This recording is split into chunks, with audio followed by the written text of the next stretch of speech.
Amerika Serikat menjadi bulan-bulanan pasukan perlawanan akibat membantu Israel melawan Hamas. Bahkan, AS dikabarkan frustasi karena tak bisa berkutik di Laut Merah yang kini dikuasai pasukan liar Houthi Yaman. Saking frustrasinya, AS kini mulai mendesak PBB untuk membantu menangani ancaman Houthi dan sekutunya Iran. Dilansir dari tribunnews.com pada Sabtu tanggal 6 Januari tahun 2024, baru.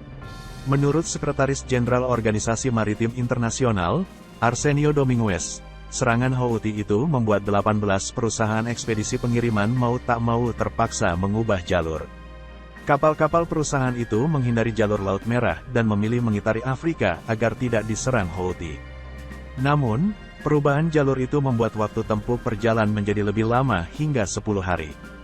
Hal itu berdampak negatif terhadap perdagangan dunia dan mengakibatkan tarif pengiriman yang semakin mahal.